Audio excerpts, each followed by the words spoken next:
അധ്യായത്തിന് 1 മുതൽ 8 വരെയുള്ള വാക്യങ്ങൾ വായിച്ചാൽ അവർ മുമ്പോട്ട് വരുന്ന രംഗം നമുക്ക് കാണാം. പെട്ടെന്നൊന്ന് വായിച്ച് വെളിപ്പാട് 7-ന്റെ 1 മുതൽ 8 വരെ വളരെ സ്പീഡിൽ ഒന്ന് വളരെ വ്യക്തമായി ഒന്ന് വായിച്ചാട്ടെ ഉറക്കെ പാസ്റ്ററെ.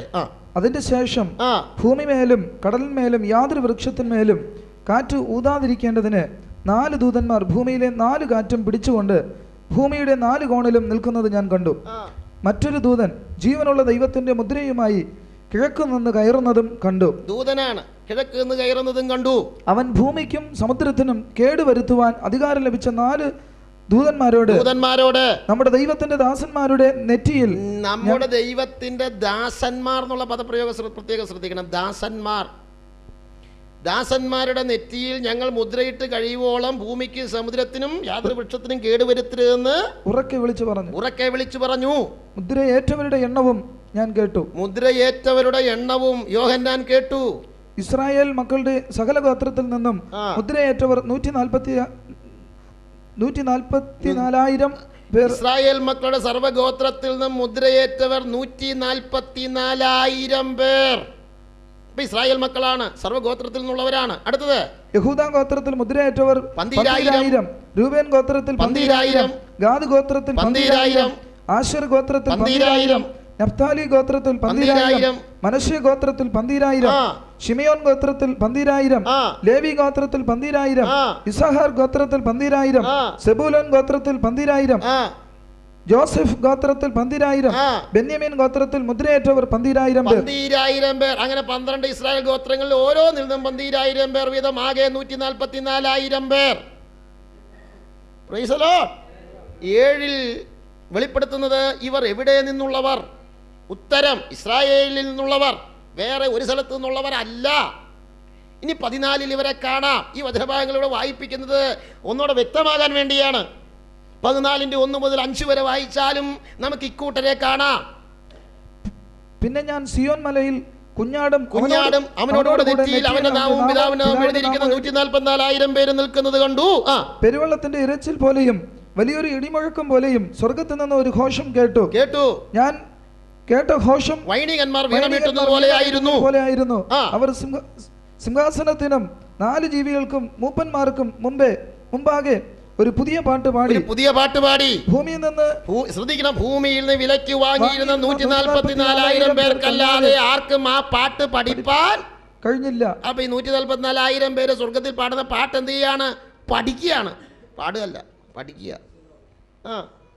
അവർ കന്യകമാരാകയാ, അവര് കന്യകമാരാകയാ സ്ത്രീകളോടുകൂടെ മാലിന്യപ്പെടാത്തവർ. സ്ത്രീകളോടുകൂടെ കന്യകമാർ മാലിന്യപ്പെടുന്നത് സ്ത്രീകളോടുകൂടെ അല്ലല്ലോ, പുരുഷന്മാരോട് കൂടെയല്ലേ. പിന്നെ എന്തുകൊണ്ടാണ് ഇങ്ങനെ എഴുതാൻ കാരണം?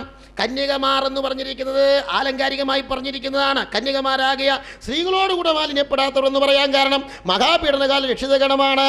മഹാപീഡനകാലത്ത് ഏറ്റവും ഉയർന്നു നിൽക്കുന്ന പാപം വ്യഭിചാരമാണ്. ആ പാപം ചെയ്യാത്തവരാണ് ഇവരെന്നർത്ഥം. തൃശ്ശൂർ ടൗണിൽ കൂടെ ലൈംഗിക തൊഴിലാളികൾ ജാഥ നടത്തി. അത്രത്തോളം നമ്മുടെ നാട് അധപ്പതിച്ചു. ഈ പാപത്തിന് ഗവൺമെന്റ് അനുമതി നൽകുന്നു. ഇംഗ്ലണ്ടിലെ പുരുഷനും തമ്മിൽ കല്യാണം കഴിക്കാൻ അനുവാദമുണ്ട്. നോഹയുടെ കാലം പോലെ തന്നെ മനുഷ്യപുത്രന്റെ വരവ്. നോഹയുടെ കാലത്തെ പാപം എന്താ? സ്ത്രീഭോഗം.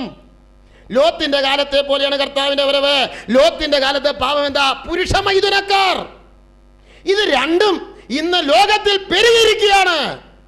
മഹാപീഡനകാലത്ത് ഏറ്റവും ഉയർന്നു നിൽക്കുന്ന പാപം വിഗ്രഹാരാധനയല്ല, വ്യഭിചാരമാണ്. പക്ഷെ 144,000 പേര് ആ പാപം ചെയ്യാത്തവരാണ്. ജീവിതം കാത്ത വിശുദ്ധന്മാരെ ഓർത്ത് ഞാൻ ദൈവത്തിന് സ്തോത്രം ചെയ്യുന്നു. ഹല്ലേലൂയ ഉറക്കെ പറയാൻ പറ്റുമോ? ദൈവമക്കളെ, പ്രസംഗത്തേക്കാൾ വലുത് നമ്മുടെ ജീവിതമാണ്. ഓരോ ദിവസവും കർത്താവിൽ ആശ്രയിച്ച് വിശുദ്ധിയോടെ ജീവിക്കുക. അതിന് ദൈവം നമുക്ക് ഏവർക്കും കൃപ പകരട്ടെ. അതാണ് വായിച്ചേ. അവർ കന്യാകമാരാകയാൽ സ്ത്രീകളോടുകൂടെ മാലിന്യപ്പെടാത്തവർ കുഞ്ഞാട് പോകുന്നിടത്തൊക്കെയും അവർ അവനെ അനുഗമിച്ചിരിക്കുന്നു. അവരെ ദൈവത്തിനും കുഞ്ഞാടിനും ആദ്യഫലമായി മനുഷ്യരുടെ ഇടയിൽ നിന്ന്, ആദ്യഫലം എന്നവരെ കുറിച്ച് പറഞ്ഞിരിക്കുന്നത്, ആദ്യഫലമായി മനുഷ്യരുടെ ഇടയിൽ നിന്ന് വീണ്ടെടുത്തിരിക്കുന്നു എന്നുള്ള പദപ്രയോഗം ശ്രദ്ധിക്കുക. വിലയ്ക്ക് വാങ്ങപ്പെട്ടവരാണെന്ന്. ഫോഷ്ക് അവരുടെ വായിൽ ഉണ്ടായിരുന്നില്ല. അവർ കളങ്കമില്ലാത്തവർ തന്നെ. Price the Lord. ഈ 7-ലും 14-ലും പറയുന്നത് 2 കൂട്ടരല്ല, 1 കൂട്ടരാണ്. ഇവരാരാണ്? മോശയുടെയും ഏലിയാവിൻ്റെയും പ്രസംഗം കേട്ട് രക്ഷിക്കപ്പെട്ട മഹാപീഡനകാല രക്ഷിതഗണമാണ് ഇസ്രായേലിൽ നിന്നുള്ള ഈ 144,000 പേർ. സന്തോഷമുള്ള ദൈവത്തെ ഒന്ന് സ്തുതിക്ക്. 14-ാം അധ്യായത്തിൽ ഇവരെ കുറിച്ച് പറയുമ്പോൾ, പിന്നെ സിയോൻ മലയിൽ കുഞ്ഞാടും അവനോടുകൂടെ നെറ്റിയിൽ അവന്റെ നാമവും പിതാവിന്റെ നാമവും എഴുതിയിരിക്കുന്ന 144,000 പേര് നിൽക്കുന്നത് കണ്ടു. അവിടെ പറയുന്ന കുഞ്ഞാട് ആര്? പെട്ടെന്ന് വ്യാഖ്യാനിക്കാം, യേശു. യേശുവിനെയാണ് സ്നാപകയോഹന്നാൻ പറഞ്ഞ് ഇതാ ലോകത്തിന്റെ പാപം ചുമന്ന് നിൽക്കുന്ന ദൈവത്തിന്റെ കുഞ്ഞാട്. അവിടെ പറയുന്ന സിയോൻ മല ഏത്? ഭൗമിക യെരുശലേമിലെ സിയോൻ മലയല്ല. യെരുശലേം നഗരം കെട്ടപ്പെട്ടത്, പണിയപ്പെട്ടത് 4 മലകളുടെ മുകളിലാണ്. മോറിയ, സിയോൻ, ബെസത്ത, അക്ര, ഈ 4 മലയുടെ മുകളിലാണ് യെരുശലേം നഗരം പണിത്. അങ്ങനെയാ ഭൗമിക യെരുശലേം നഗരം പണിത് ഭൗമിക സിയോൻ അല്ല. വെളിപ്പാട് 14 പറയുന്ന സിയോൻ. പിന്നെയോ എബ്രായർ 12:22 സ്വർഗത്തിലൊരു സിയോൻ മലയുണ്ട്. ആമേൻ, സ്തോത്രം. ആ സ്വർഗത്തിലെ സിയോൻ മലയിൽ നിൽക്കുന്ന കാഴ്ചയാണ് യോഹന്നാൻ ദർശനത്തിൽ കാണുന്നത്. കുഞ്ഞാടിനോടുകൂടെ ആര് നിൽക്കുന്നു? 144,000 പേര് നിൽക്കുന്നു. 7-ാം അധ്യായത്തിൽ 144,000 പേർ ഭൂമിയിൽ വെച്ച് രക്ഷിക്കപ്പെട്ട് മുദ്രയേൽക്കുന്നു. 14-ാം അധ്യായത്തിൽ മഹാപീഡനകാലത്ത് അവർ രക്തസാക്ഷികളായി മരിച്ച് സിയോനിൽ ചെന്ന് ചേർന്നിരിക്കുന്നു. സ്തോത്രം, സ്തോത്രം, സ്തോത്രം, സ്തോത്രം. Price the Lord. ഇവിടെ പറയുന്ന 144,000 പേര് ആര്? ഒരു കൂട്ടർ പറയുന്നത് പുതിയ നിയമസഭയിൽ നിന്ന് ജയം കൊണ്ട് കർത്താവിന്റെ വരവെങ്കിൽ എടുക്കപ്പെടുന്ന വെളിപ്പാട് 12 സൂര്യധാരണിയായ സ്ത്രീ പ്രസവിച്ച ആൺകുട്ടിയാണെന്ന്. അങ്ങനെ തെളിയിക്കുവാൻ ഈ വേദപുസ്തകം സമ്മതിക്കുന്നില്ല. വേദപുസ്തകത്തിലൂടെ ഏതു ഭാഗവും തെളിയിച്ച് എന്നാൽ കണ്ണടച്ച് വിശ്വസിക്കും. ഈ വേദപുസ്തകം വിട്ട് ആരെന്തു പറഞ്ഞാലും നമ്മളെ അതിന് കിട്ടില്ല. കാരണം നമ്മുടെ പ്രമാണം ബൈബിളാണ്. തെറ്റില്ലാത്ത ഈ ബൈബിൾ, ഈ ബൈബിളിൽ നിന്ന് തെളിയിക്കണം. എനിക്ക് പ്രത്യേകം വെളിപ്പെട്ട് കിട്ടിയതെന്ന് പറഞ്ഞാൽ പറഞ്ഞുകൊണ്ടിരിക്കാം. ഞങ്ങൾ വിശ്വസിക്കണമെങ്കിൽ ഇതിന്ന് തെളിയിക്കണം. ആര് തെളിയിച്ചാലും അത് വിശ്വസിക്കും. നമ്മൾ പിടിച്ച മുയലിന് 2 കൊമ്പുണ്ടെന്ന് നമ്മൾ പറഞ്ഞുകൊണ്ടിരിക്കില്ല. തെളിയിച്ചു എന്ന് വിശ്വസിക്കാം, അല്ലെങ്കിൽ വിശ്വസിക്കത്തില്ല. സ്തോത്രം, പ്രൈസ് ദി ലോർഡ്. ഇവിടെ പറയുന്ന 144,000 പേര് എടുക്കപ്പെടുന്ന പുതിയ നിയമസഭയല്ല. ആമേൻ. എടുക്കപ്പെടുന്ന പുതിയ നിയമസഭയാണെന്ന് വെളിപ്പാട് 12 സൂര്യധാരണിയായ സ്ത്രീയും ആൺകുട്ടിയും വെച്ച് വ്യാഖ്യാനിച്ചാൽ പുതിയ നിയമസഭയെ കുറഞ്ഞ പക്ഷം 4 തിരിക്കേണ്ടി വരും. 1, എടുക്കപ്പെടുന്ന ആൺകുട്ടി 144,000. 2, മരുഭൂമിയിലേക്ക് ഓടിപ്പോകുന്ന സ്ത്രീ. 3, സ്ത്രീ ഓടിപ്പോകുമ്പോൾ അന്ത്യക്രിസ്തുവിന്റെ വാളാൽ കൊല്ലപ്പെടുന്ന രക്തസാക്ഷികൾ. 4, രക്തസാക്ഷികളെ മരിക്കാതെ 7 കൊല്ലം കഴിഞ്ഞ് യേശു ഭൂമിയിലേക്ക് വരുന്നവരെ ജീവനോടെ ശേഷിക്കുന്ന യഹൂദന്മാർ, ജീവനോടെ ശേഷിക്കുന്നവർ. അപ്പം 4 തിരിക്കേണ്ടി വരും. ദൈവത്തിന്റെ ഏകസഭയെ ഇങ്ങനെ ഒന്നിലധികമായി തിരിക്കുവാൻ വേദപുസ്തകത്തിൽ ഒരു തെളിവുമില്ല.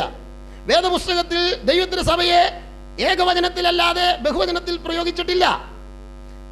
ദൈവത്തിന്റെ സഭ ശരീരമാണ്, ശരീരങ്ങളല്ല. ദൈവത്തിന്റെ സഭ ആട്ടിൻകൂട്ടമാണ്, ആട്ടിൻകൂട്ടങ്ങളല്ല. ദൈവത്തിന്റെ സഭ ആലയമാണ്, ആലയങ്ങളല്ല. ദൈവത്തിന്റെ സഭ കന്യകയാണ്, കന്യകമാരല്ല. ദൈവത്തിന്റെ സഭ മണവാട്ടിയാണ്, മണവാട്ടികളല്ല. ദൈവത്തിന്റെ സഭ നിവാസമാണ്, നിവാസങ്ങളല്ല. ദൈവത്തിന്റെ സഭ കൃഷിയാണ്, കൃഷികളല്ല. ദൈവത്തിന്റെ സഭ മന്ദിരമാണ്, മന്ദിരങ്ങളല്ല. ദൈവത്തിന്റെ സഭ പുതു മനുഷ്യനാണ്, പുതു മനുഷ്യരല്ല. സ്തോത്രം.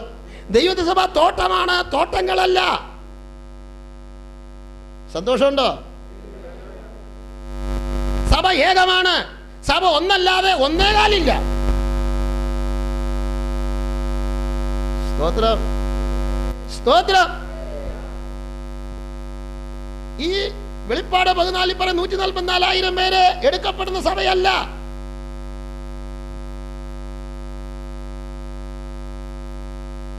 അങ്ങനെ പഠിപ്പിച്ചാൽ പുതിയ സഭയെ കുറഞ്ഞ പക്ഷം ഞാൻ മുമ്പേ പറഞ്ഞ് 4 പിരിക്കേണ്ടി വരും. അങ്ങനെ ദൈവത്തിന്റെ ഏകസഭയെ പലതാക്കി പിരിക്കാനുള്ള യാതൊരു ഉപദേശവും പുതിയ നിയമത്തിൽ ഇല്ലവേ ഇല്ല. ഒരു പ്രവചനഭാഗം തെളിയിക്കുമ്പോൾ, വ്യാഖ്യാനിക്കുമ്പോൾ അതിനെക്കൊണ്ടൊരു ഉപദേശം തെളിയിക്കണമെങ്കിൽ അതിന് മതിയായ ഇണവാക്യം ബൈബിളിൽ ഉണ്ടായിരിക്കണം. അതാണ് യെശയ്യാ 34:16 പറയുന്നത്. യഹോവയുടെ പുസ്തകത്തിൽ അന്വേഷിച്ച് വായിച്ചു നോക്കുവീൻ, അവയിൽ ഒന്നും കാണാതിരിക്കുകയില്ല, ഒന്നിനും ഇണ ഇല്ലാതിരിക്കുകയുമില്ല. അവന്റെ വായല്ലോ കൽപ്പിച്ചത്, അവന്റെ ആത്മാവത്തിലെ അവയെ കൂട്ടി വരുത്തിയത്. ഉപദേശം സ്ഥാപിക്കാൻ ഇണവാക്യം ബൈബിളിൽ ഉണ്ടായിരിക്കും. ഇണവാക്യം വെച്ച് വേണം ഉപദേശം സ്ഥാപിക്കാൻ. ഒറ്റവാക്യം വെച്ച് ഉപദേശം പറഞ്ഞാൽ ശരിയാകത്തില്ല. സ്തോത്രം, സ്തോത്രം, സ്തോത്രം. പ്രവചന ഭാഗങ്ങൾ വ്യാഖ്യാനിക്കുമ്പോൾ ഉപദേശം സ്ഥാപിക്കണമെങ്കിൽ അതിന് മതിയായ ഇണവാക്യം ഉണ്ടായിരിക്കണം. 144,000 പേര് ജയം കൊണ്ട് എടുക്കപ്പെടുന്ന പുതിയ നിയമസഭയാണെന്ന് തെളിയിപ്പാൻ മതിയായ ഒരു ഇണവാക്യവും ബൈബിളിൽ ഇല്ല.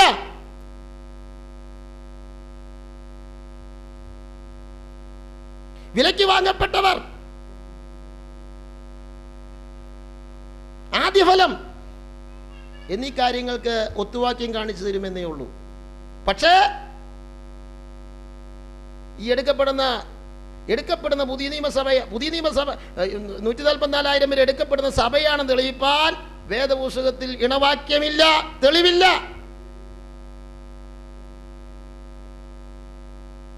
ആദ്യഫലം, വിലയ്ക്ക് വാങ്ങപ്പെട്ടവർ എന്നിവയ്ക്ക് ഒത്തുവാക്യം കാണിക്കും. ആദ്യഫലവും വിലയ്ക്ക് വാങ്ങപ്പെട്ടവരും 144,000 പേര് മാത്രമല്ല, വേറെയുണ്ട്. ഇതിന് ഒരേ ഒരു ഒത്തുവാക്യമേ ബൈബിളിലുള്ളൂ. 14-ാം അധ്യായത്തിലെ 1 മുതൽ 5 വരെ കാണുന്ന 144,000 പേരെ വ്യാഖ്യാനിക്കുവാൻ ബൈബിളിൽ ആകെ ഒരൊറ്റ ഒത്തുവാക്യമേ ഉള്ളൂ. അത് 7-ാം അധ്യായം 1 മുതൽ 8 വരെ കാണുന്ന ഒത്തുവാക്യമാണ്. ഇത് രണ്ടും പരസ്പരം ചേർത്ത് വെച്ച് പഠിക്കേണ്ടതാണ്. അങ്ങനെയല്ല, ഇത് രണ്ടും രണ്ടാണെങ്കിൽ രണ്ടും രണ്ടാണെന്ന് വെളിപ്പാടിൽ കണ്ടേനെ. ഇനി ഇത് രണ്ടും രണ്ടാണെന്ന് എടുത്താൽ 7-ൽ കാണുന്നവർക്ക് എന്ത് സംഭവിക്കും? അവർ എവിടേക്ക് പോകും? ഭാവിയിൽ എന്ത് ഉദ്ദേശത്തോടുകൂടെ ദൈവം മുദ്രയിട്ടു? അവരെക്കുറിച്ചുള്ള ദൈവത്തിന്റെ കാര്യപരിപാടി എന്താണ് എന്നീ ചോദ്യങ്ങൾക്ക് ഒരു മറുപടിയും ലഭിക്കുകയില്ല. എന്നാൽ ഇത് രണ്ടും ഒരു കൂട്ടരെ കുറിച്ചുള്ള വെളിപ്പാടുകളാണെന്ന് എടുക്കുമ്പോൾ ബൈബിളിൽ നിന്ന് നമുക്കൊരു വിഷയം തെളിവായി കിട്ടും. അതുകൊണ്ട് ഇത് രണ്ടും ഒരു കൂട്ടരെ കുറിച്ചുള്ളതായ രണ്ട് വെളിപ്പാടുകളാണ്.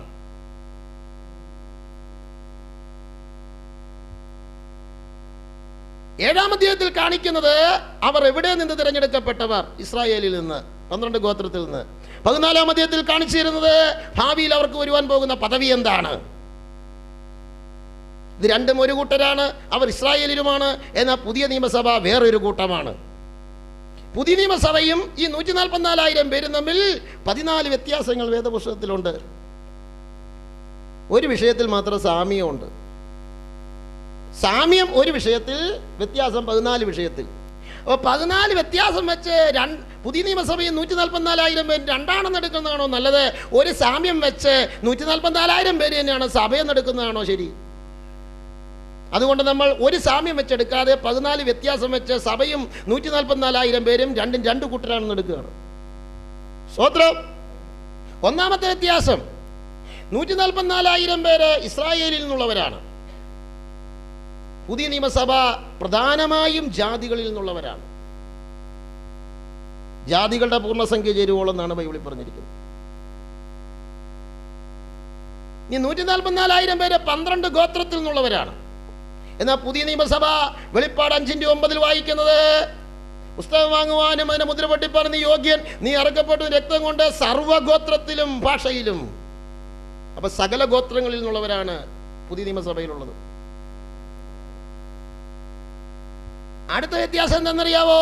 144,000 പേരുടെ മുദ്ര അവരുടെ നെറ്റിയിലെ എഴുത്താണ്. പക്ഷേ നമ്മുടെ മുദ്ര നെറ്റിയിലെ എഴുത്തല്ല, നമ്മുടെ മുദ്ര പരിശുദ്ധാത്മാവാണ്. Price the Lord. ഇനി അവരുടെ മുദ്ര നെറ്റികളിലാണെങ്കിൽ നമ്മുടെ മുദ്ര ഹൃദയത്തിലാണെന്നാണ് ബൈബിളിൽ എഴുതിയിരിക്കുന്നത്. അവരെ മുദ്രയിട്ടത് ദൂതനാണെങ്കിൽ നമ്മളെ മുദ്രയിട്ടത് ദൈവമാണെന്ന് 2 കൊരിന്ത്യർ 1:21-22 വാക്യങ്ങളിൽ പറഞ്ഞിരിക്കുന്നത്. അവരെ മുദ്രയിട്ടിരിക്കുന്ന എന്തിനു വേണ്ടി? ഉദ്ദേശം എന്താ? വെളിപ്പാട് 9:3-4 വാക്യങ്ങളൊന്ന് വായിച്ച് അവരെ മുദ്രയിട്ടതിന്റെ ഉദ്ദേശം എന്താ?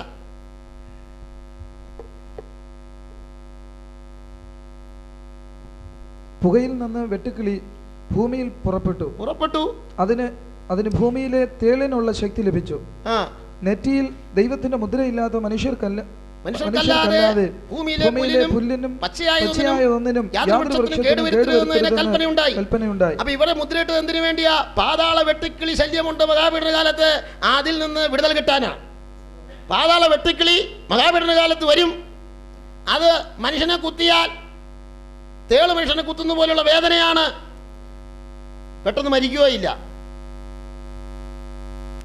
144,000 പേരെ ഒഴികെ ബാക്കി ഏവരെയും കുത്താൻ സാധ്യതയുണ്ട്. മിസ്രയീമിൽ സംഹാരദൂതൻ വന്നപ്പോൾ രക്തമടയാളമായിട്ടുണ്ടോ എന്നാ നോക്കിയേ, ഇല്ലാത്ത വീട്ടിലൊക്കെ കയറിയതുപോലെ ഈ വെട്ടിക്കിളി വന്നാൽ ആദ്യം നോക്കുന്നത് നെറ്റിയ മുദ്രയുണ്ടോ എന്നാ, ഇല്ലാത്തതുകൊണ്ട് ഒരു കുത്തു കൊടുത്തിട്ട് പോവുള്ളൂ. അപ്പൊ അവരെ മുദ്രയിട്ടിരിക്കുന്നതിന് ഉദ്ദേശം പാതാള വെട്ടിക്കിളി ശല്യത്തിൽ വിടുതൽ കിട്ടാനാ. നമ്മെ മുദ്രയിട്ടിരിക്കുന്നതിന് ഉദ്ദേശം പാതാള വെട്ടിക്കിളി ശല്യത്തിൽ വിടുതൽ കിട്ടാനല്ല. അന്ന് നമ്മൾ ഭൂമിയിലില്ല. പൗലോസ് അപ്പോസ്തലൻ പറയുന്നുണ്ട് എഫേസ്യർ 4:30, price the lord, praise the Lord. പരിശുദ്ധാത്മാവിനെ കുറിച്ച് പറഞ്ഞിരിക്കുകയാണ്, വീണ്ടെടുപ്പ് നാളിലേക്കായി നമ്മെ മുദ്രയിട്ടിരിക്കുന്നു. Price the lord. നമ്മുടെ മുദ്രയുടെ ഉദ്ദേശം നമ്മുടെ ശരീരത്തിന്റെ വീണ്ടെടുപ്പാണ്. യേശു വരുമ്പോൾ നമ്മൾ തേജസ്കരണം പ്രാപിക്കുന്നതിന് ഉറപ്പാണ് നമ്മുടെ മുദ്ര. മാത്രമല്ല അവരുടെ സ്ഥാനം സിയോൻ മലയിലാണ്. നമ്മുടെ സ്ഥാനം സിയോൻ മലയിലല്ല. യേശു പറഞ്ഞത് ഞാൻ ഇരിക്കുന്നിടത്ത് നിങ്ങളും ഇരിക്കേണ്ടതിന്. നമ്മുടെ സ്ഥാനം കർത്താവ് ഇരിക്കുന്നിടത്താ. അവര് സിയോൻ മലയിൽ ദാസന്മാർ എന്നുള്ള നിലയിൽ നിൽക്കുകയാണ്. വെളിപ്പാട് 11:14 വായിക്കുമ്പോൾ കർത്താവ് പറഞ്ഞത് ഞാൻ ഇരിക്കുന്നിടത്ത് നിങ്ങളും ഇരിക്കേണ്ടതിന്. അവര് ദാസന്മാർ എന്നുള്ള നിലയിൽ സിയോൻ മലയിൽ നിൽക്കുമ്പോൾ നാം രാജ്ഞി എന്നുള്ള നിലയിൽ അവനോട് കൂടെ ഇരിക്കും. ഇനി അവരെ സ്വർഗത്തിൽ കേൾക്കുന്ന പാട്ട് കേട്ട് പഠിക്കുകയാണ്. നമ്മൾ സ്വർഗത്തിൽ പോകുന്ന പഠിക്കാനല്ല, പഠിച്ചു തീർന്നവരെ അങ്ങോട്ട് കൊണ്ടുപോകണം. പൂർണ്ണമായത് വരുമ്പോൾ അംശമായി നീങ്ങിപ്പോകുന്ന കർത്താവ് വന്നാൽ നമ്മൾ പൂർണ്ണത പ്രാപിച്ചു. സ്വർഗത്തിൽ ചെന്ന് ആരും ഒന്നും പഠിക്കണില്ല. അവിടെ ബൈബിൾ ക്ലാസ് ഇല്ല. അവിടെ പാട്ട് പാടി ആരെയും പഠിപ്പിക്കാനും പോണില്ല. പാട്ടൊക്കെ പഠിക്കാൻ ആഗ്രഹിക്കുന്നവർ ഇവിടെ വെച്ച് പഠിച്ച് പാടിക്കോളും. അങ്ങനെ പഠിച്ച് പാടിയ കറണ്ട് പോയാലും പാട്ട് നിന്ന് പോകില്ല.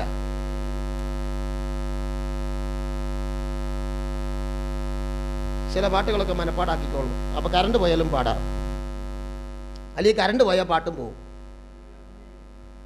ഇവര് അവിടെ പാടുന്ന പാട്ട് കേട്ട് പഠിക്കുമ്പോൾ നമ്മളാണ് സ്വർഗത്തിൽ പാടുന്നത്. ഉത്തമഗീതം 8:13 വായിച്ച് സ്വർഗത്തിൽ പാടുന്നത് ആരാ? നമ്മൾ സ്വർഗത്തിൽ ചെല്ലുന്നത് പാട്ട് കേട്ട് പഠിക്കാനല്ല, പാടാൻ പോവുകയാണ്. ഇതൊക്കെ പറഞ്ഞിട്ട് കുഞ്ഞെ നിനക്കൊരു കല്ലേലിയെ പറയാൻ പറ്റുന്നില്ലെങ്കിൽ ഞാൻ എന്തോ പറയാനാ? ഉത്തമഗീതം 8:13 ആരാ പാടുന്നേ? ഉദ്യാന നിവാസിനിയെ സഖിമാർ നിന്റെ സ്വരം ശ്രദ്ധിച്ചു കേൾക്കുന്നു.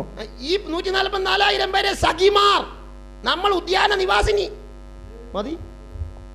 സഖിമാരായതുകൊണ്ടാ കന്യകമാർ എന്ന് പറയാൻ കാരണം. Price the Lord. നമ്മൾ പാടും, അവർ കേട്ട് പഠിക്കും. വ്യത്യാസമുണ്ടോ? സന്തോഷമുള്ളവർ ദൈവത്തെ സ്തുതിക്ക്. Price the Lord. അവര് സ്വർഗത്തിൽ കേൾക്കുന്ന പാട്ട് കേട്ട് പഠിക്കുക. സ്വർഗത്തിൽ പാടുന്ന പാട്ട് കേട്ട് പഠിക്കുകയാണ്. അവർ സിയോൻ മലയിൽ നിന്ന് കേട്ട് പഠിക്കുമ്പോൾ നമ്മൾ സിംഹാസന സ്ഥാനത്ത് പാടും.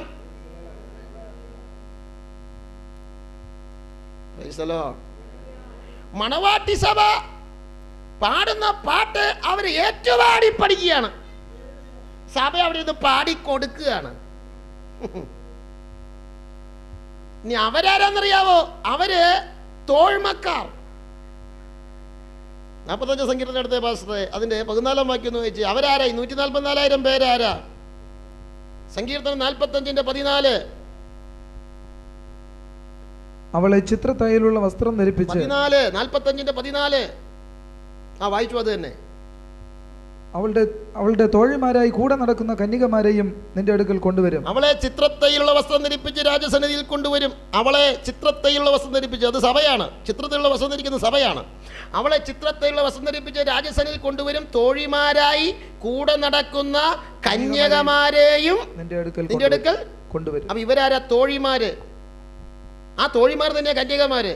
ആ കന്യകമാരാണ് വെളിപ്പാട് 14 കാണുന്ന കന്യകമാർ.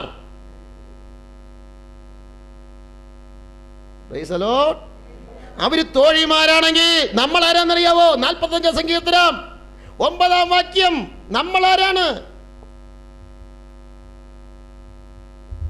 നീ സ്ത്രീരത്നങ്ങളുടെ കൂട്ടത്തിൽ നിന്റെ സ്ത്രീരത്നങ്ങളുടെ കൂട്ടത്തിൽ രാജകുമാരികളുണ്ട്. നിന്റെ വലത്തുഭാഗത്ത് രാജ്ഞി ഓഫീർ തങ്കം അണിഞ്ഞു നിൽക്കുന്നു. നമ്മൾ ആരാന്നറിയോ? രാജ്ഞി. അവര് തോഴ്മക്കാര്, തോഴിമാര്, നമ്മളെ രാജ്ഞി. ഇനി അടുത്തത് അവര് കന്യകമാര്. വെളിപ്പാട് 14 പറയുന്നു അവർ കന്യകമാർ. നമ്മൾ ആരാന്നറിയാവോ? കന്യകമാരല്ല. 2 കൊരിന്ത്യർ 11:2 പൗലോസ് പറയുകയാണ്, ഞാൻ നിങ്ങളെ കുറിച്ച് ദൈവത്തിന് എരിവോടെ എരിയുന്നു. ഞാൻ നിങ്ങളെ ക്രിസ്തു എന്ന ഏക പുരുഷന് നിർമ്മല കന്യകയായി ഏൽപ്പിപ്പാൻ വിഭാഗം നിശ്ചയം ചെയ്തിരിക്കുന്നു. സഭ കന്യകമാരല്ല, കന്യകയാണ്. വ്യത്യാസം കണ്ടോ?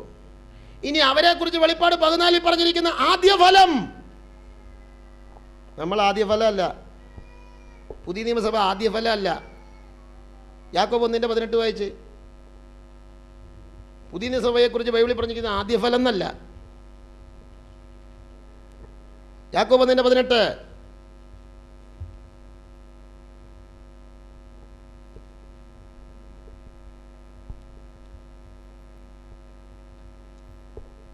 നാം അവന്റെ സൃഷ്ടികളിൽ ഒരുവിധം ആദ്യഫലം. അവരാദ്യഫലമാണെങ്കിൽ നമ്മൾ ഒരു വിധം ആദ്യഫലം. ഇത്രയും വ്യത്യാസങ്ങൾ നമ്മളും അവരും തമ്മിലുണ്ട്. അതുകൊണ്ട് പുതിയ നിയമസഭയല്ല 144,000 പേർ. മാത്രമല്ല പുതിയ നിയമസഭയെ കുറിച്ച് ബൈബിളിൽ പറഞ്ഞിരിക്കുന്നത് കാന്ത, കന്യക, ക്രിസ്തുവിന്റെ ശരീരമൊക്കെ ആയിട്ടാണ്. അല്ലാതെ പുതിയ സഭയെ ആൺകുട്ടിയായിട്ടൊന്നും വേദപുസ്തകത്തിൽ പറഞ്ഞിട്ടില്ല. സ്തോത്രം. നാമും അവരും തമ്മിൽ ഒരു സാമ്യമുണ്ട്. ആ സാമ്യം എന്താണെന്നറിയാവോ? 14:4 അവരെ കുറിച്ച് വായിക്കുന്നത് ഇങ്ങനെയാണ്, അവര് വിലയ്ക്ക് വാങ്ങപ്പെട്ടവരാണ്. അവരാരാണ്? വായിച്ച് 14:4 വാക്യം പെട്ടെന്ന് വായിക്കുക. അവരാരാണ്? അവർ കന്യകമാരാകയാൽ സ്ത്രീകളോട് മാന്യപ്പെടാത്തവർ, അവരെ ദൈവത്തിനും കുഞ്ഞാടിനും ആദ്യഫലമായി മനുഷ്യരുടെ ഇടയിൽ നിന്ന് വീണ്ടെടുത്തിരിക്കുന്നു. മനുഷ്യരുടെ ഇടയിൽ നിന്ന് വീണ്ടെടുത്തിരിക്കുന്നു. വീണ്ടെടുക്കുക എന്ന് വെച്ച് കഴിഞ്ഞാൽ വില കൊടുത്തു വാങ്ങുക. അപ്പൊ ഇവരെ വില കൊടുത്തു വാങ്ങിയതാണ്, നമ്മളെയും വില കൊടുത്തു വാങ്ങിയതാണ്. 1 കൊരിന്ത്യർ 6:19 വായിച്ച്. നമ്മെ വില കൊടുത്താണോ വാങ്ങിയത്? 1 കൊരിന്ത്യർ 6:19. അവിടെ എഴുതിയിരിക്കുന്നത് ദൈവത്തിന്റെ ദാനമായി നിങ്ങളിലിരിക്കുന്ന പരിശുദ്ധാത്മാവിന്റെ മന്ദിരമാകുന്നു നിങ്ങളുടെ ശരീരമെന്നും നിങ്ങളെ വിലയ്ക്ക് വാങ്ങിയിരിക്കയാൽ. അപ്പൊ പുതിയ നിയമസഭയെ വിലയ്ക്ക് വാങ്ങിയതാണ്. ഇവരെയും വിലയ്ക്ക് വാങ്ങിയതാണ്. അങ്ങനെ വിലയ്ക്ക് വാങ്ങപ്പെട്ടവർ എന്നുള്ള വിഷയത്തിൽ മാത്രമേ സാമ്യമുള്ളൂ. വ്യത്യാസം 14 പ്രൈസ് ദി ലോർഡ്. അവരെ കുറിച്ച് 7-ാം അധ്യായത്തിൽ വായിക്കുന്നത് എന്താണെന്നറിയാവോ? അവർ ദാസന്മാർ, ദൈവത്തിന്റെ ദാസന്മാർ.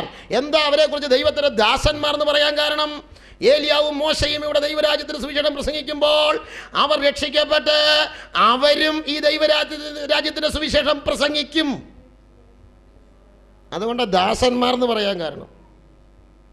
അങ്ങനെ അവരും പ്രസംഗിക്കുന്നതിന്റെ ഫലമായി എന്ത് സംഭവിക്കുമെന്നറിയാമോ? ജാതികളിൽ നിന്ന് എണ്ണിക്കൂടാത്തൊരു മഹാപുരുഷാരം മഹാപീഠന കാലത്ത് രക്ഷിക്കപ്പെടും.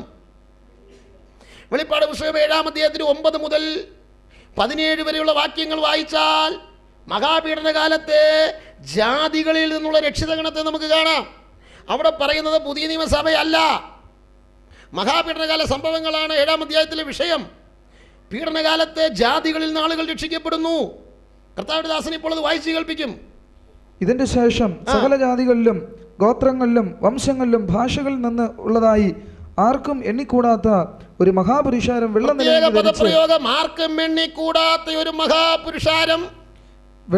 നിലയെങ്കി ധരിച്ച് കയ്യിൽ കുരുത്തോലയുമായി സിംഹാസനത്തിനും കുഞ്ഞാടിന് മുമ്പാകെ നിൽക്കുന്നത് ഞാൻ കണ്ടു. രക്ഷ എന്നുള്ളത് സിംഹാസനത്തിൽ ഇരിക്കുന്നവനായ നമ്മുടെ ദൈവത്തിന്റെയും കുഞ്ഞാടിന്റെയും ദാനം എന്ന് അവർ അത്യുച്ചത്തിൽ ആർത്തുകൊണ്ടിരുന്നു. സകല ദൂതന്മാരും സിംഹാസനത്തിന്റെയും മൂപ്പന്മാരുടെയും 4 ജീവികളുടെയും ചുറ്റും നിന്ന് സിംഹാസനത്തിന്റെ മുമ്പിൽ കവിണ്ണു വീണു. ആമേൻ. നമ്മുടെ ദൈവത്തിന് എന്നേക്കും സ്തുതിയും മഹത്വവും ജ്ഞാനവും സ്തോത്രവും ബഹുമാനവും ശക്തിയും ബലവും. ആമേൻ. പറഞ്ഞ ദൈവത്തെ നമസ്കരിച്ചു. മൂപ്പന്മാരിൽ ഒരുത്തൻ എന്നോട് വെള്ള നിലയെങ്കി ധരിച്ചിരിക്കുന്ന ഇവൻ എവിടെ നിന്ന് വന്നോ എന്ന് ചോദിച്ചു. യജമാനൻ അറിയുമല്ലോ എന്ന് ഞാൻ പറഞ്ഞതിന് അവൻ എന്നോട് പറഞ്ഞത്, ഇവർ മഹാകഷ്ടത്തിൽ നിന്ന് വന്നവർ കുഞ്ഞാടിന്റെ രക്തത്തിൽ തങ്ങളുടെ അങ്കി അലക്കി വെളുപ്പിച്ചിരിക്കുന്നു. മഹാപീഡനകാലത്തുള്ളവൻ രക്ഷിക്കപ്പെടുന്നത് യേശുക്രിസ്തുവിന്റെ രക്തത്താലാണ്. അതുകൊണ്ട് അവർ ദൈവത്തിന്റെ സിംഹാസനത്തിന് മുമ്പ് ഇരുന്ന് അവന്റെ ആലയത്തിൽ അവനെ ആരാധിക്കുന്നു. സിംഹാസനത്തിൽ ഇരിക്കുന്നവൻ അവർക്ക് കൂടാരമായിരിക്കും. ഇനി അവർക്ക് വിശക്കയില്ല, ദാഹിക്കുകയുമില്ല, വെയിലും യാതൊരു ചൂടും അവരുടെ മേൽ തട്ടുകയുമില്ല. സിംഹാസനത്തിന്റെ മധ്യമുള്ള ജീവജലത്തിന്റെ ഉറവുകളിലേക്ക് നടത്തുകയും ദൈവം താൻ അവരുടെ കണ്ണിൽ നിന്ന് കണ്ണുനീരെല്ലാം തുടച്ചുകളയുകയും ചെയ്യും. ശ്രദ്ധിക്കുക, ഏലിയാവും മോശയും പ്രസംഗിക്കുന്നതിലൂടെ 144,000 പേരെ യഹൂദന്മാരിൽ നിന്ന് രക്ഷിക്കപ്പെടും. അവരും പ്രസംഗിക്കുന്നതിലൂടെ പ്രൈസ് ദി ലോർഡ് ജാതികളിൽ നിന്ന് എണ്ണിക്കൂടാത്ത ഒരു മഹാപുരുഷാരൻ രക്ഷിക്കപ്പെടും. ഇവിടെ പറയുന്ന ജാതികൾ പുതിയ നിയമസഭയല്ല. കാരണം പുതിയ നിയമസഭയെ കുറിച്ച് പറഞ്ഞിരിക്കുന്നത് ജാതികളുടെ പൂർണ്ണ സംഖ്യ എന്നാണ്, കൃത്യം എണ്ണമുണ്ട്. പക്ഷെ ഇവരെ കുറിച്ച് പറഞ്ഞിരിക്കുന്നത് ആർക്കും എണ്ണിക്കൂടാത്ത പുരുഷാരെന്ന. ഈ കാരണത്താൽ അത് സഭയല്ല. 2, അവരെവിടെ നിന്ന് വന്നവരാന്ന് ചോദിക്കുമ്പോൾ പറയുന്നത് മഹാകഷ്ടത്തിൽ നിന്ന് വന്നവരാണെന്നാ. നമ്മള് മഹാപീഡനം കടക്കാതെ സ്വർഗത്തിലെത്തുന്നേ. ഇവര് മഹാപീഡനകാൽ രക്ഷിതഗണമായതുകൊണ്ടാണ് മഹാകഷ്ടത്തിൽ നിന്ന് വന്നവരെന്ന് പറയുന്നത്. വിശക്കയില്ലെന്ന് പറയാൻ കാരണം മഹാപീഡനകാലത്ത് ക്ഷാമം അനുഭവിച്ചവരാണ്. ദാഹിക്കയില്ലെന്ന് പറയാൻ കാരണം മഹാപീഡനകാലത്ത് നല്ല വെള്ളം കുടിക്കാൻ ശരിക്കും കിട്ടില്ല. വെയിലും യാതൊരു ചൂടും അവരുടെ മേൽ തട്ടുകയില്ലെന്ന് പറയാൻ കാരണം മഹാപീഡനകാലത്ത് അത്യുഷ്ണമുണ്ടാകും. മനുഷ്യൻ വെന്തുപോകത്തക്കവണ്ണമുള്ള ചൂടുണ്ടാകുമെന്നാണ് വെളിപ്പാട് 16 പ്രവചിച്ചിരിക്കുന്നത്. ഇതൊക്കെ അനുഭവിച്ചവരാണ് ഇവര്. Price the Lord. ഇവര് രക്തസാക്ഷികളായി മരിച്ച സ്വർഗത്തിലെത്തുകയാണ്. ശ്രദ്ധിക്കുക, പഴയ നിയമകാലത്ത് യഹൂദനും ജാതിയും ഉണ്ടായിരുന്നു. യഹൂദനായിരുന്നു ദൈവത്തിന്റെ ജനം. അവർ മശിഹായെ തള്ളിയതിനാൽ ജാതിക്ക് രക്ഷ വന്നു. അങ്ങനെ കൃപായുഗത്തിൽ ജാതിയും യഹൂദനും ക്രിസ്തുവിൽ വിശ്വസിച്ചതാണ് പുതിയ നിയമസഭ. ആ സഭ ഇവിടുന്ന് എടുക്കപ്പെട്ടാൽ പിന്നെ ഇവിടെ കൈവിടപ്പെടുന്നവര് യഹൂദനും ജാതിയാണ്. കൈവിടപ്പെടുന്ന എല്ലാ ക്രിസ്ത്യാനികളും ജാതിയാ, യഹൂദനല്ലാത്തതൊക്കെ. ഈ ഭൂമിയിൽ ഉള്ള മഹാപീഡനകാലത്ത് യഹൂദനും ജാതിക്ക് രക്ഷയുണ്ടെന്ന്. ജാതികളിൽ ആർക്കാ രക്ഷ എന്നറിയാവോ? ഈ കൃപായുഗത്തിൽ സുവിശേഷം കേൾക്കാത്തവർക്ക്, പിന്നെ നന്മ തിന്മ തിരിച്ചറിയാത്ത കുഞ്ഞുങ്ങൾക്ക്.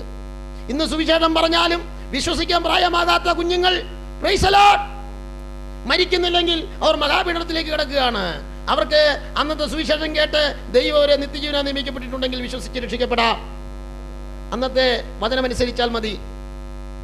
കൃപായുഗത്തിൽ സുവിശേഷം കേട്ടിട്ട് രക്ഷിക്കപ്പെടാത്തവരും, കൃപായുഗത്തിൽ സുവിശേഷം കേട്ട് രക്ഷിക്കപ്പെട്ടിട്ട് തിരുവചനപ്രകാരം ജീവിക്കാതെ കൊള്ളരുതായ്മ ചെയ്ത് ജീവിച്ച് കർത്താവിനെ കൈവിടപ്പെട്ടു പോയവർക്കും മഹാപീഡനകാലത്തിൽ രക്ഷയില്ലെന്നാണ് ബൈബിളിലെ വാക്യം. അതുകൊണ്ട് കർത്താവിന് പോയില്ലെങ്കിൽ പിന്നെ പീഡനകാലത്ത് പോകാലോ എന്ന് വിചാരിച്ചാരും ഇരിക്കണ്ട. പീഡനകാലത്ത് ഇല്ല. എന്നാൽ ഇന്ന് സത്യസുവിശേഷം കേൾക്കാത്ത അനേകരുണ്ട്. Praise the lord, praise the lord. അതുകൊണ്ട് കൃപായുഗത്തിൽ സുവിശേഷം കേൾക്കാൻ ദൈവം നമുക്ക് ഭാഗ്യം തന്ന മഹാഭാഗ്യമാണ്. അത് ഗ്രഹിക്കാനും വിശ്വസിക്കുവാനും ദൈവമക്കളാകുവാനും ഇടയായത് ആ ഭാഗ്യം അവർണ്ണനീയമാണ്. എന്നാൽ പുതിയ നിയമപ്രകാരം നാം ജീവിച്ചാൽ മരിച്ച സ്വർഗത്തിൽ പോകാൻ കർത്താവ് വന്നാൽ പോകാം, അല്ലെങ്കിൽ പ്രൈസ് ദി ലോർഡ് സ്വർഗത്തിൽ പോകത്തില്ല. കർത്താവ് വന്നാൽ പോകത്തില്ല. അവന്റെ കാര്യം പിന്നെ പറയേ വേണ്ട. കർത്താവ് വന്നിട്ട് പോകാത്തവല്ല പെന്തക്കോസുകാരുണ്ടെങ്കിൽ പ്രൈസ് ദി ലോർഡ്, എനിക്ക് തോന്നുന്നു നാട്ടുകാർ ഓടിച്ചിട്ട് അവനെ ഇടിക്കും.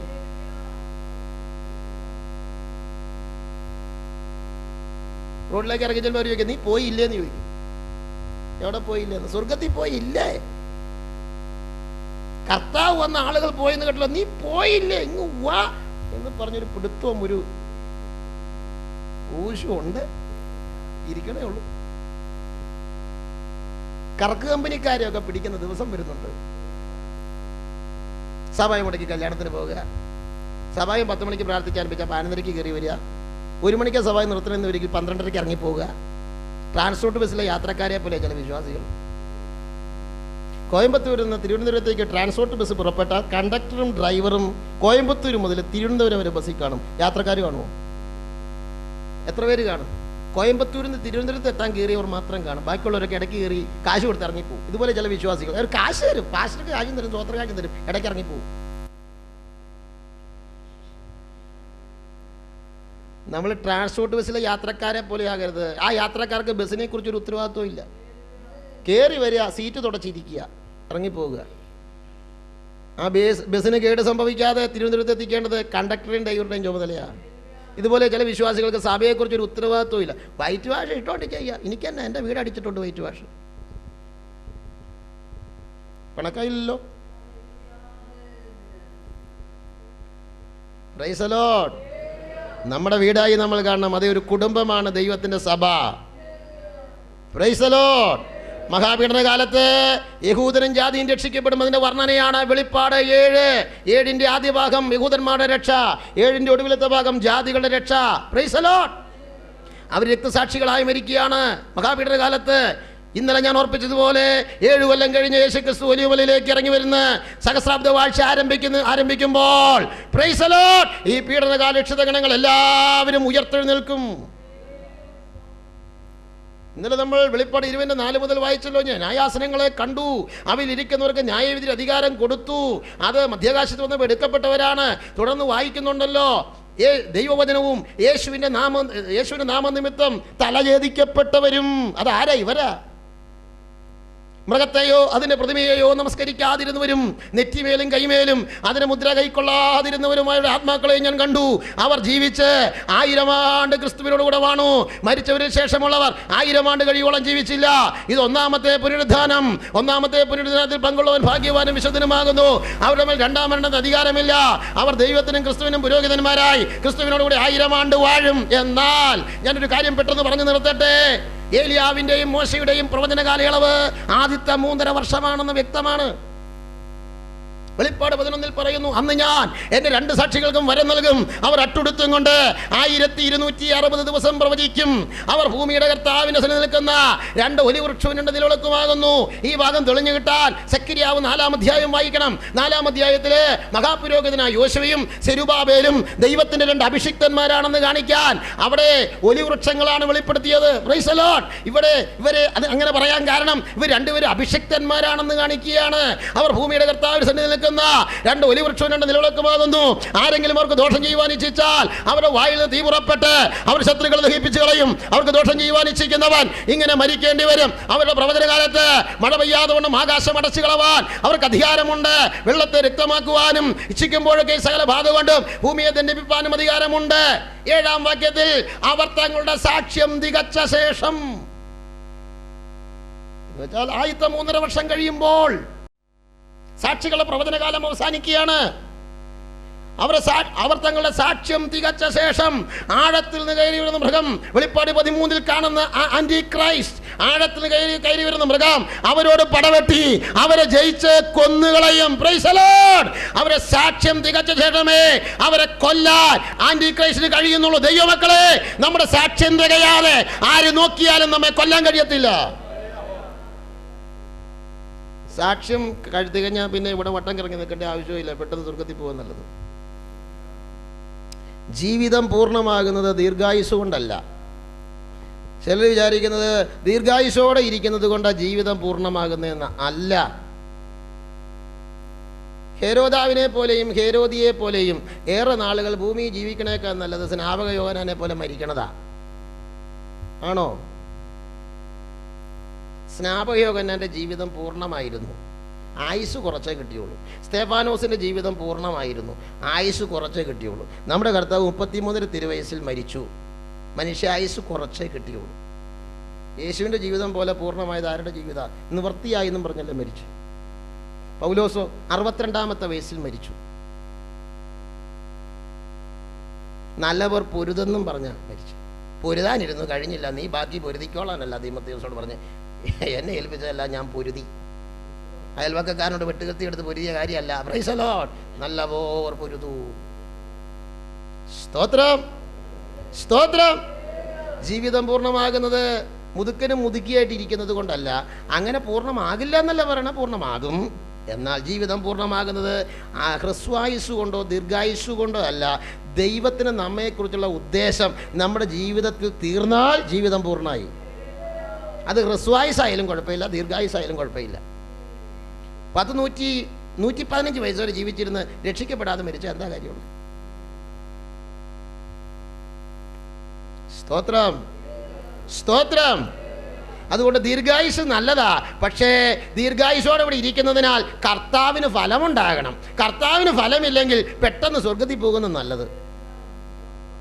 അതാ പൗലോസ് പറയുന്നത്, ഞാൻ ജഡത്തിൽ ജീവിക്കുന്നതിനാൽ എൻ്റെ വേലയ്ക്ക് ഫലം വരുമെങ്കിൽ ഏത് തിരഞ്ഞെടുക്കേണ്ടു എന്ന് ഞാൻ അറിയുന്നില്ല. ആമേൻ. ഞാനിവിടെ താമസിക്കുന്നതിനാൽ, ഈ ലോകത്ത് ജീവിക്കുന്നതിനാൽ സുവിശേഷം മറ്റുള്ളവർ കേൾക്കുമെങ്കിൽ, ആത്മാക്കൾ രക്ഷിക്കപ്പെടുമെങ്കിൽ താമസിക്കുന്നത് നല്ലതാണ്.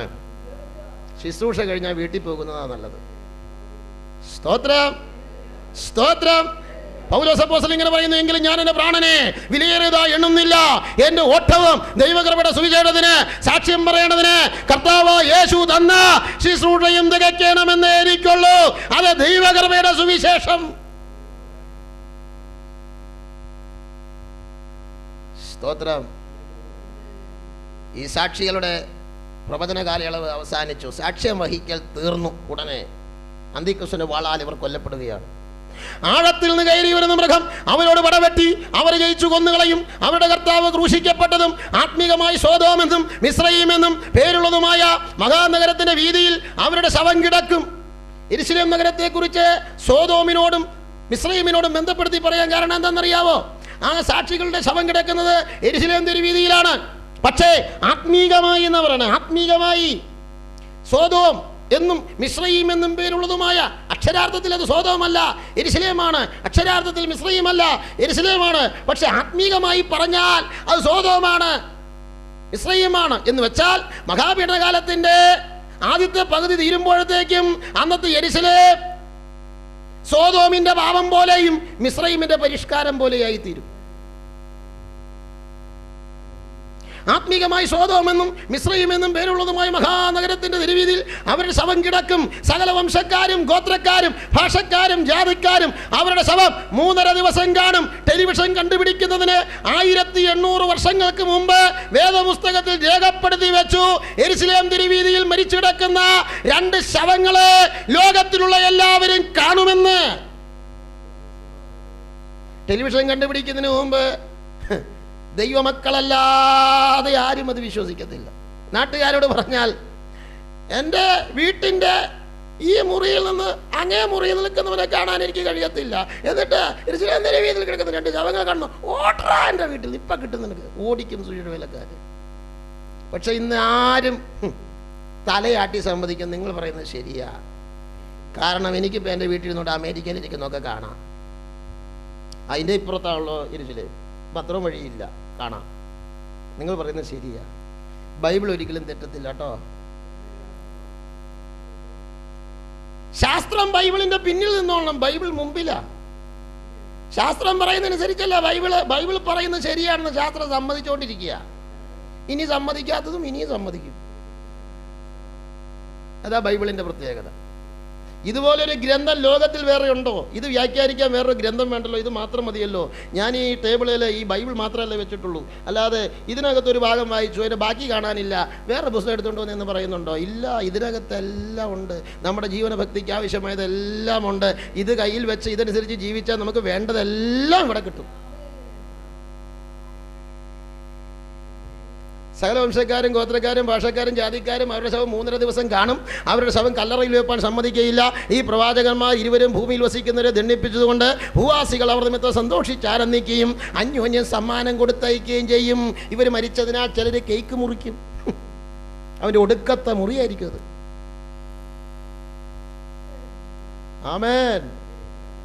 ഓ, ദൈവത്തിൻ്റെ അഭിഷിക്തന്മാരുടെ മരണം കണ്ട് സന്തോഷിക്കുന്ന ലോകമേ, നിന്റെ മേൽ ദൈവത്തിൻ്റെ ഇടുത്തി വരാൻ പോവുകയാണ്.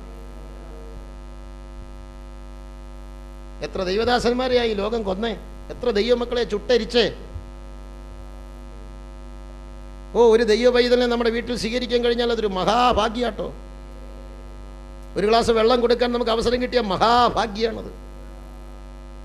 കാരണം കർത്താവ് പറഞ്ഞത്, നിങ്ങളെ കൈക്കൊള്ളുന്നവൻ എന്നെ കൈക്കൊള്ളുന്നു, എന്നെ കൈക്കൊള്ളുന്നവൻ എന്നെ അയച്ചവനെ കൈക്കൊള്ളുന്നു. നീതിമാൻ എന്ന് വെച്ച് നീതിമാനെ കൈക്കൊള്ളുന്നവന് നീതിമാന്റെ പ്രതിഫലം കിട്ടും. പ്രവാചകൻ എന്ന് വെച്ച് പ്രവാചകനെ കൈക്കൊള്ളുന്നവന് പ്രവാചകന്റെ പ്രതിഫലം കിട്ടുമെന്ന്. പ്രവാചകന് സ്വർഗത്തിൽ കിട്ടുന്ന പ്രതിഫലം കൈക്കൊണ്ട നിനക്കും കിട്ടുമെന്ന്.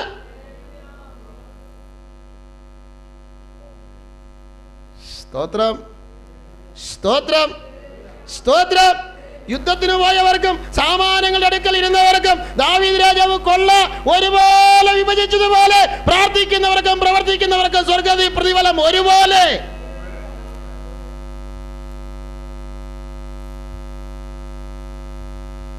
സ്തോത്രം.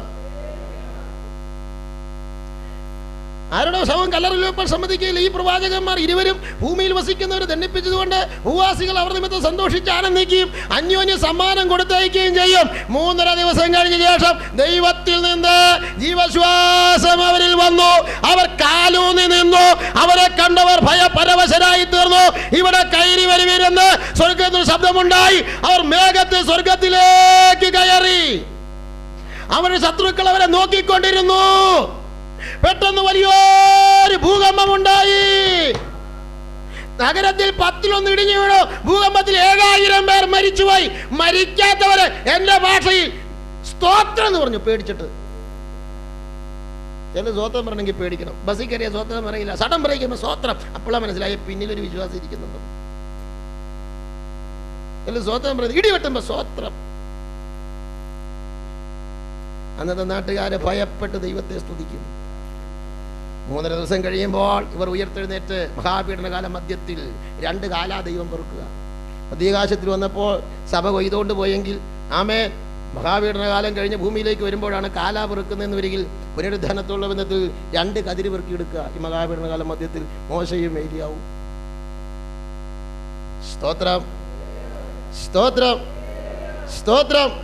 ദൈവമക്കളെ, ദൈവം നമുക്ക് നൽകിയിരിക്കുന്ന പ്രത്യാശ ഭാഗ്യകരമായ പ്രത്യാശ.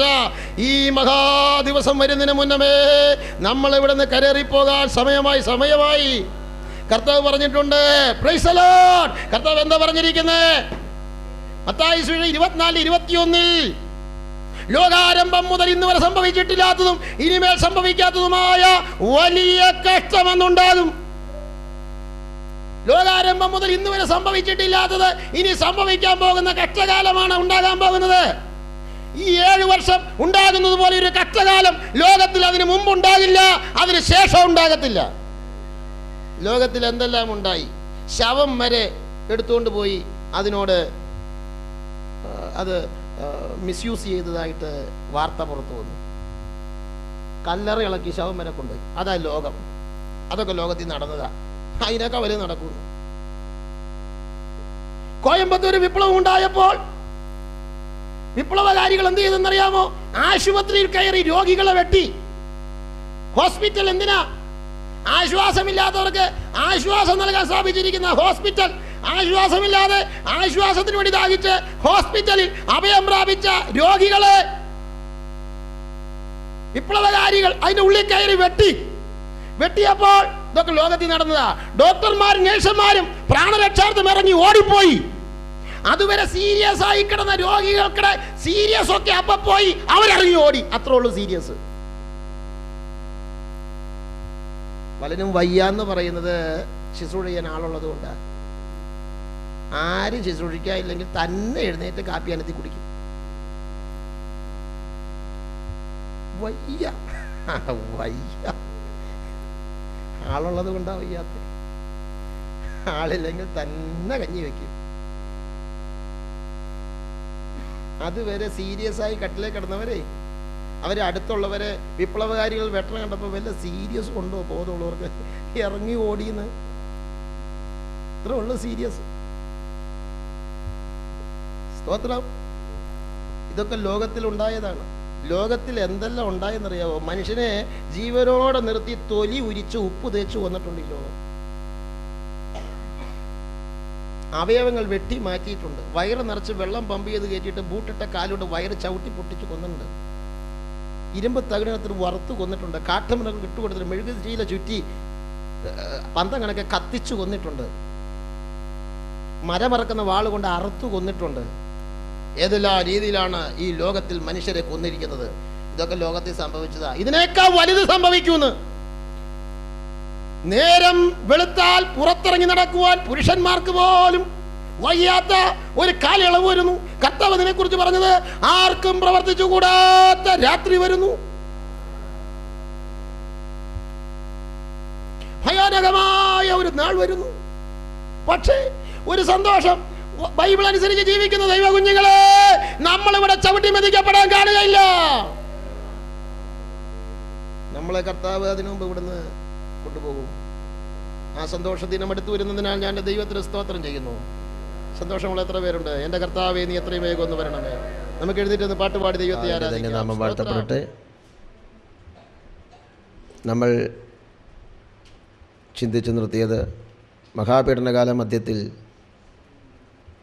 2 സാക്ഷികൾ അന്തിക്രിസ്തുവിൻ്റെ വാളാൽ കൊല്ലപ്പെടുന്നു. തുടർന്ന് 3.5 ദിവസം അവരുടെ ശവം യെരുശലേം തിരുവീതിയിൽ കിടക്കുന്നു. 3.5 ദിവസം കഴിഞ്ഞ ശേഷം ദൈവത്തിൽ നിന്ന് ജീവശ്വാസം അവരിൽ വന്ന് അവർ ഉയർത്തെഴുന്നേൽക്കുന്നു. സ്വർഗത്തിലേക്ക് അവർ എടുക്കപ്പെടുന്നു. തുടർന്ന് ഭൂമിയിൽ ഭൂകമ്പമുണ്ടാകുന്നു.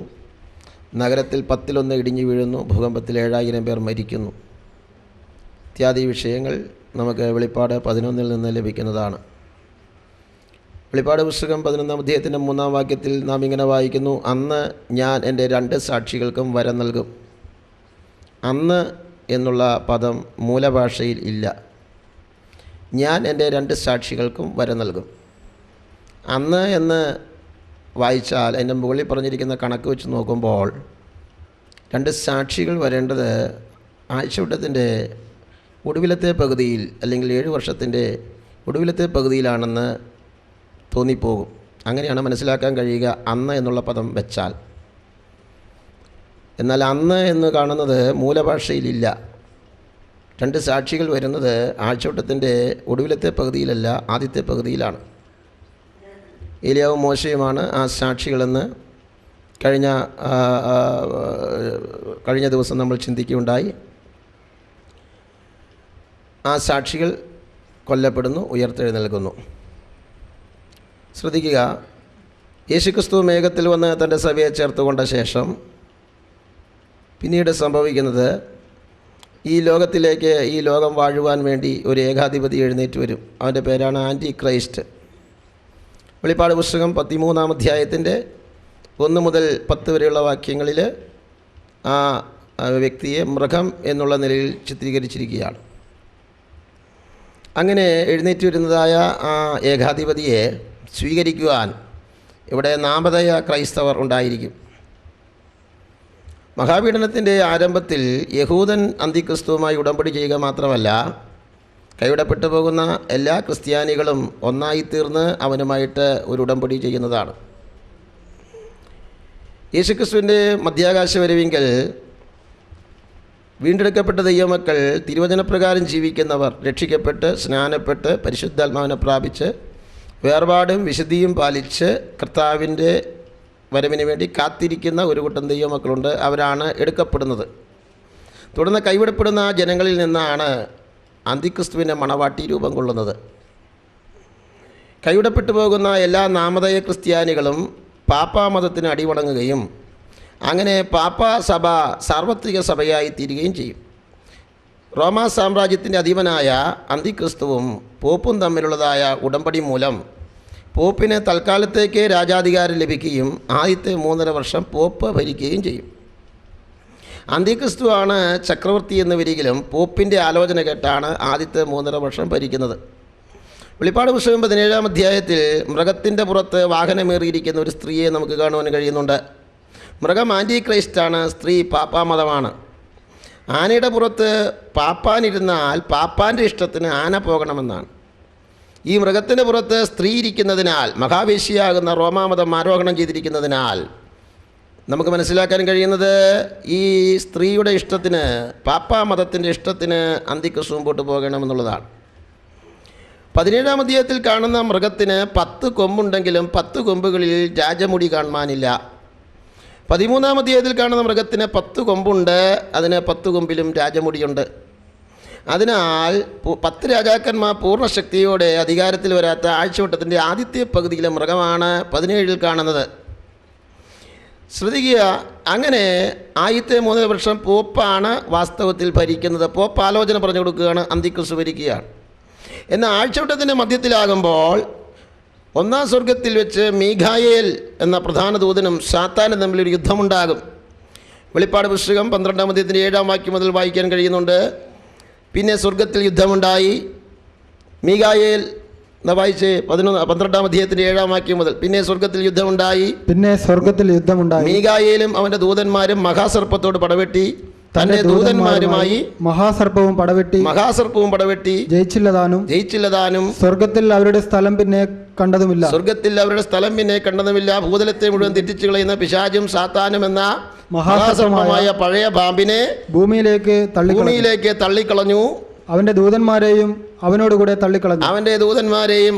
തള്ളിക്കളഞ്ഞു. സാത്താനാകുന്നതിന് മുമ്പ് ദൈവത്തിന്റെ ദൂതനായിരുന്നു. ദൈവസന്നിധിയിൽ ആ ദൂതൻ നിഗളിച്ചതിനാലാണ് സാത്താനായി തീർന്നത്. പൗലോസ് അപ്പോസ്തലൻ പറയുന്നുണ്ട്, നിഗളിച്ചിട്ട് പിശാചിന് വന്ന ശിക്ഷാവിധി. അങ്ങനെ അവൻ്റെ സ്വന്തമായ പാർപ്പിട സ്ഥലം 1-ാം സ്വർഗമാകുന്ന മേഘമണ്ഡലമാണ്. അതുകൊണ്ടാണ് സ്വർലോകങ്ങളിലെ ദുഷ്ടാത്മസേന, ആകാശത്തിൻ്റെ അധികാരമെന്നെല്ലാം അവനെക്കുറിച്ച് തിരുവെഴുത്തിൽ രേഖപ്പെടുത്തിയിരിക്കുന്നത്. അവൻ അവിടെ വസിച്ചുകൊണ്ട് ഭൂമിയിലൊക്കെ ഊടാടി സഞ്ചരിക്കുകയും ഇടയ്ക്ക് സ്വർഗത്തിൽ പോവുകയും ചെയ്യുന്നു. എന്നാൽ ഇതുവരെയും അവനെ 1-ാം സ്വർഗത്തിൽ നിന്ന് താഴേട്ട് തള്ളിയിട്ടിട്ടില്ല. മഹാപീഡനകാല മധ്യത്തിൽ മീഖായേലുമായി നടക്കുന്ന യുദ്ധത്തിലാണ് സാത്താനെ ഭൂമിയിലേക്ക് തള്ളിയിടുന്നത്.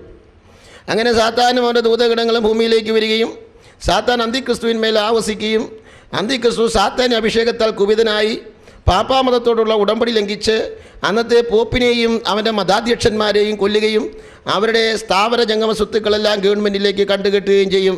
വെളിപ്പാട് പുസ്തകം 17-ാം അധ്യായത്തിൻ്റെ 16-ാം വാക്യം വായിച്ചാൽ ആ ന്യായവിധി അഥവാ പാപ്പാമതത്തെ ന്യായം വിധിക്കുന്നത് നമുക്ക് കാണുവാനായിട്ട് കഴിയും. 17-ാം അധ്യായം 16-ാം വാക്യം.